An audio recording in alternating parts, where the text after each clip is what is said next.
Hey everyone, it's Kevin here, and I'm excited to have you as I believe today's video will be particularly insightful for those of you who are interested in dental school application processes, including the advanced standing program or residency programs, especially for those of you who are international. So today we're going to talk about the role of personal statements, especially personal statements in the application process, and how AI is transforming them in this new world here. You know, in the US in particular, personal statements have always been a key component of college or higher education applications. Now, that's not the case, as some of you may know, in other countries. Not all countries use that as a metric to determine acceptances. For US dental schools in particular, the SOP or Statement of Purpose is a big deal. It's an important document that really helps to define who that person who's applying, who that candidate is, and what they bring that's unique and different to the table versus their competitors. Now, this unique aspect of the US educational system is facing a new challenge, and that's, of course, artificial intelligence. The critical question that I'll be asking in today's video is how to navigate this change if you yourself are a candidate applying to a US dental school. Specifically, what are the pros and cons of leveraging AI in your dental school applications, especially in your SOP and CV and some other essay questions? What risks does it pose to do so? We're going to explore all these in our discussion today. So if you like this video so far and you're enjoying the topic, make sure to like and subscribe down below. And also make sure to drop any questions you have as you're going throughout the video into the comment section. I will make sure to respond to comments as quickly as I can. So let's talk about personal statements and their significance again. Now, these documents, again, are your time to shine, to show who you are beyond your grades and your test scores. They're particularly important, as I mentioned, in the US, where they become a standard part of the application process. However, the emergence of AI has turned things on their head all around the world and in every industry, especially this year. But even so, it's extending to the world of academia and applications. Now, all candidates have access to the same powerful, I'll call it powerful being, this powerful tool, this technology that can magically write an SOP, a CV, everything you wanted to within seconds. What is the impact that this is going to have on the application processes, and what impact will it have on your particular application strategy? What should you plan for? And what are the potential pitfalls, as I mentioned earlier? So a little bit about me. I'm Kevin. I've been a co-founder of International Dentist Central for over a decade. I've been helping candidates with their documents for that time, seen a lot of documents, read a lot of documents, and helped a lot of candidates with their documents. I can tell you right off the bat, it doesn't take me long to figure out what's a great document and a great SOP and what's a mediocre or poor document. Within seconds, I can just see that when I begin reading documents, just because I've done it so long and I've read so many thousands of documents over the years. For me, it's more than just a job. It's a passion, and I really enjoy helping candidates craft their stories and develop them in a way that really resonates with the readers at various schools and at various programs. And for me, the most exciting part of the process is when everything's done and I receive those amazing emails, those emails of gratitude that let us know here, our team here at IDC, that we were able to help them not only get invitations, but get acceptances into dental school programs. Now, it's not always a fun process. I know that from both the applicant perspective as well as the reviewer perspective. Application reviewing can be quite a task. And I say this because I used to work at a university. I used to be one of the people that had to read thousands of documents, thousands of applications every year. Now, reading a lot of application documents is more than just an administrative chore. It really involves paying attention to understand what the candidate's motivations, what their ambitions are, and what drives them overall. So you can imagine an administrator at a program, maybe an office administrator, or there's some sort of operational manager. And then you also have other folks that are reading applications, such as professors, deans, program directors, etc. Everyone who is reading these documents is trying their best to give the benefit of the doubt to every single application they see. They really want to give their full attention, their full respect to every document. But guess what happens? You get so many, and again, these programs are often getting thousands of applications a year.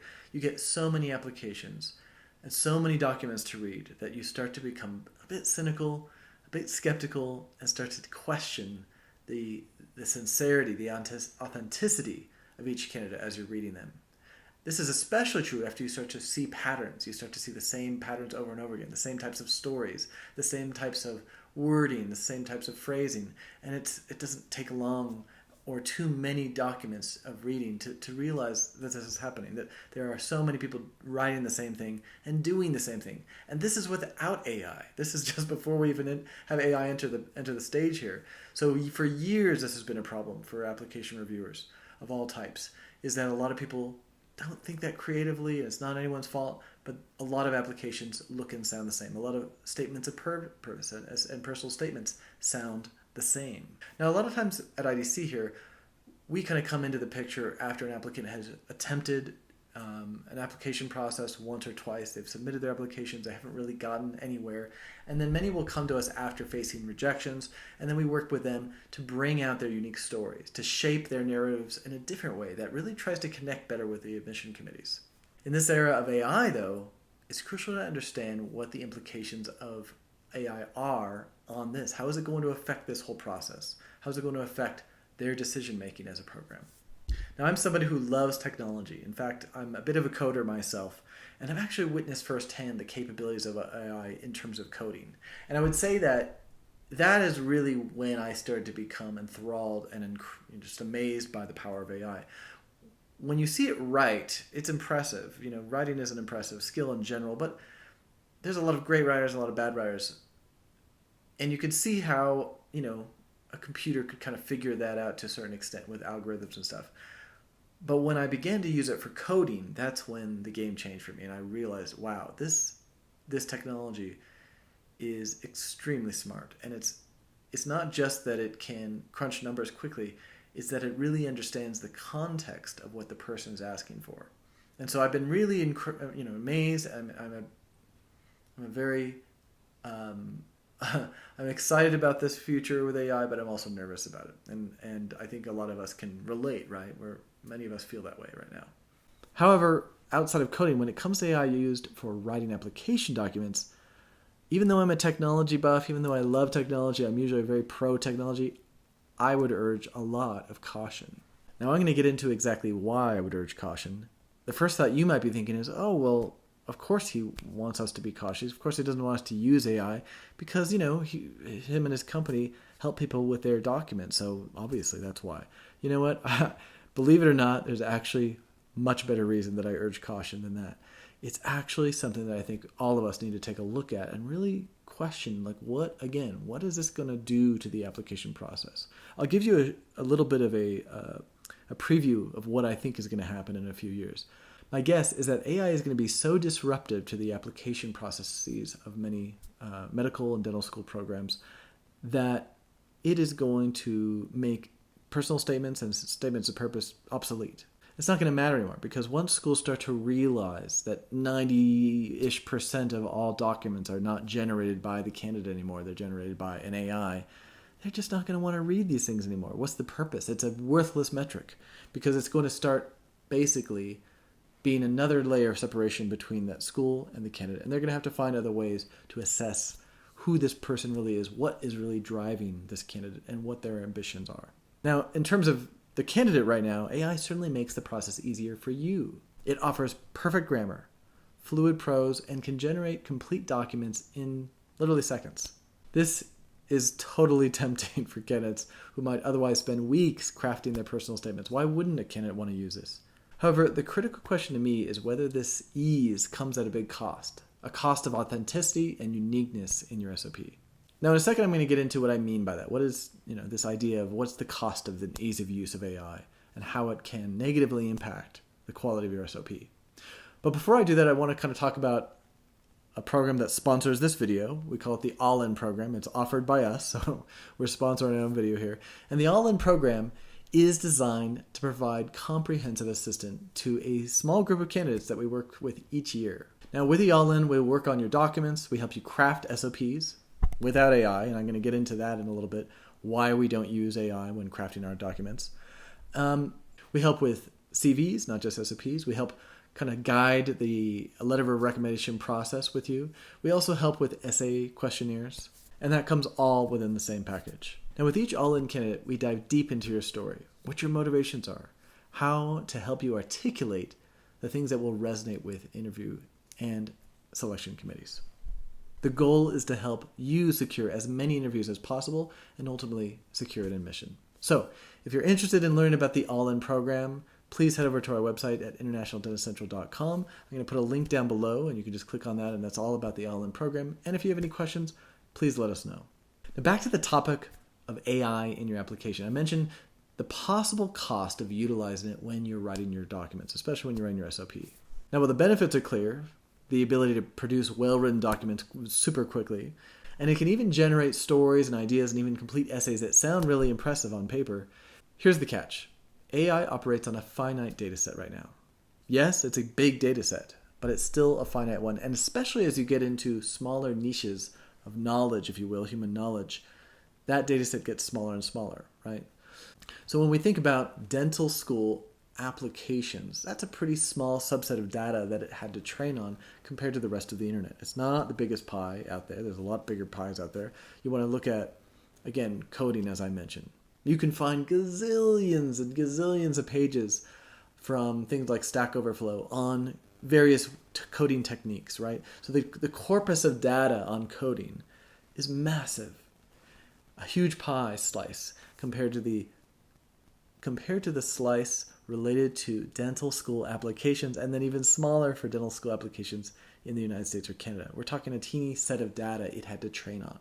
And that's what I mean by it has a finite set of data, especially with regard to this application process. Further, it doesn't know you personally. It can't capture your unique experiences you've had, your emotions, how you feel, and know about your personal journey. Maybe in the future you can upload that to the system, but right now it doesn't have that information. This lack of personal touch is a significant drawback. An SOP needs to reflect your individuality, something an AI-generated document might fail to do. And moreover, the detectability of AI is one of my major concerns about using it in an application process as a candidate. Academic institutions are becoming increasingly aware of AI's use in writing, not just for application documents, but for all documents, classes, tests, etc. If an application reviewer at a dental school, maybe a professor or a staff member, starts to suspect that your SOP was AI generated, it could work against you while they're reading it. They could maybe just look at it and feel like, there's something about this, it doesn't feel authentic. Let me put it on the maybe pile instead of the yes, we're interested pile. You know, AI has a certain voice, if you will, or style that can be recognized. Actually, I found this out recently. I took an AI-generated document that I knew was generated by AI, and I plugged it into another AI that was, a different system. And I said, can you tell if this is generated by AI? And it began to tell me, well, first of all, it said, yes, it is. But second of all, it told me why it suspected it was. And one of the biggest things it said was, AI has a certain generic voice, and that is how I can tell it's AI. So even it knows that it itself has a genericness to its voice, to its writing.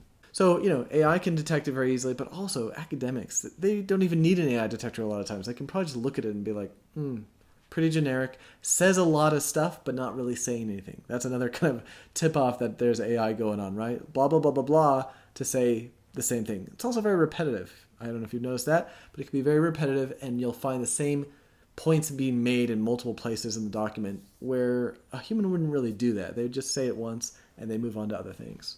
Now, this recognition is what I think can impact the authenticity of your application. The real power of an SOP, as I said earlier, is about its authenticity, its ability to connect with a reader. But if you're having a robot write that document, what are the chances that you'll be able to really connect on an emotional level with the reader? Well, they go really far down. They kind of drop off a cliff. Admissions committees are looking for real stories from real candidates with real emotions. They want a human element that AI has trouble replicating. So an authentic SOP is what can make the difference between setting you apart from others or making you look like everybody else, basically. Now, beyond that, let's say that they are able to detect that you're using an AI, or they suspect you're using an AI to generate your documents. Using that AI is itself sending a message to the admissions committee. And what is that? Well, what you're really saying to them is, I basically don't feel like doing this hard work. Now, why do I think schools are going to be able to know whether you're using AI, besides just kind of guessing, right? So you think, well, they won't know I'm using AI.